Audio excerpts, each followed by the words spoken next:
Now, most people understand today that we should have beneficial bacteria in our gut, but most people kind of view our gut as like, hey, this is like the middle of me. This is all my gut. And the reality is that there's different sections within our gut that should have a different environment within them. They should not all be the same. The beneficial bacteria we have should exist in our large intestine. It shouldn't exist in our stomach or our small intestine. So in this video, I'm going to help you understand some really common signs that you may have too much bad bacteria in your stomach, along with all the horrible situations that it can create. You're going to want to hear this. T.C. Hale is not a doctor and does not claim to be a doctor or licensed in any type of medical field. Don't be an idiot and use anything heard on the show as medical advice. This information should be used for educational purposes only, and you should contact your doctor for any medical advice. Now get off me. Now, some of the more common signs of too much bad bacteria in the stomach are issues like burping or bloating or indigestion or acid reflux or nausea or constipation, and maybe just you kind of feel like food just kind of sits there like a rock in your stomach for hours, or maybe you get a little nauseated. And all of these symptoms can actually be signs of too little stomach acid. Yes, even acid reflux is actually a sign of not enough stomach acid. It's not from too much stomach acid like we're told from advertisers. And some of these issues can also have other underlying causes. There can be other causes for constipation and bloating and things like that.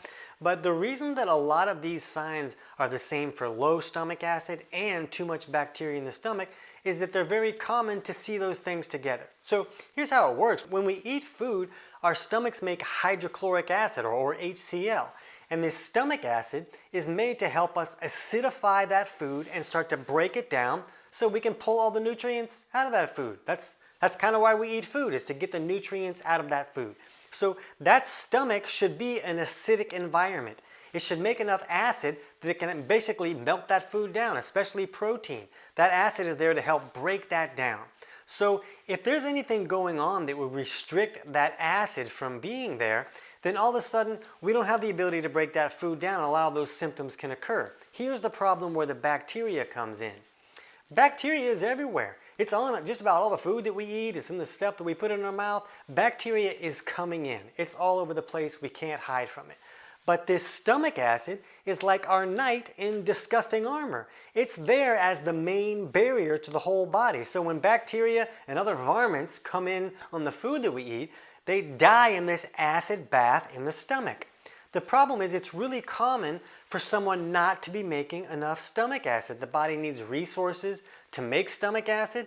At the same time, the only way it can get resources is if it can break its food down properly and pull all the minerals and nutrients out of that food. So a person can get stuck with poor digestion for a long time with this broken cycle going on. But when there isn't enough stomach acid in the stomach, this bacteria is coming in, and then it's setting up camp, and it's having a keg party, and it's raising all their kids. And the trick is that for a lot of this bacteria, their waste product is alkaline.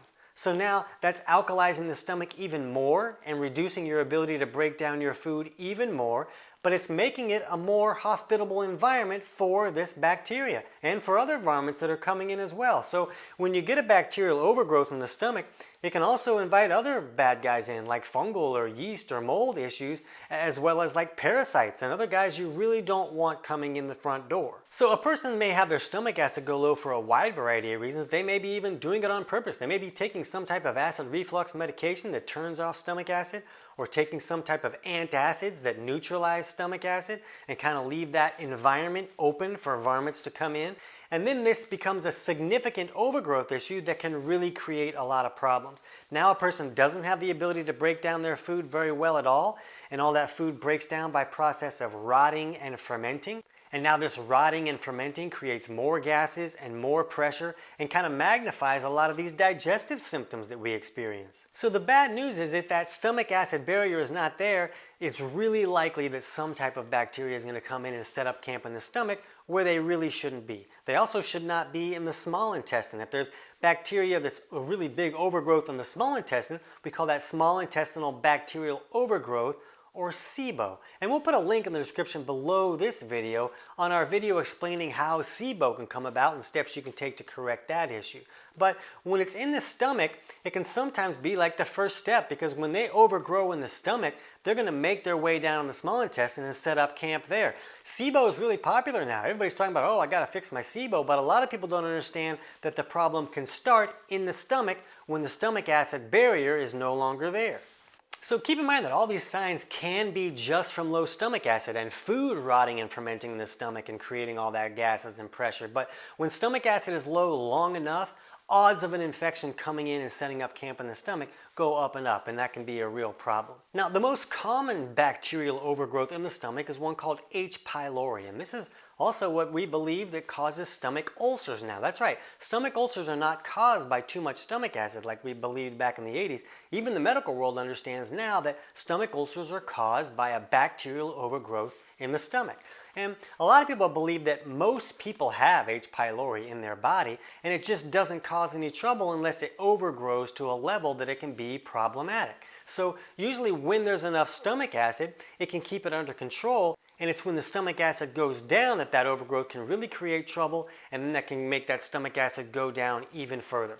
And there can also be other bacterial strains that can create similar problems. H. pylori just seems to be the most popular one.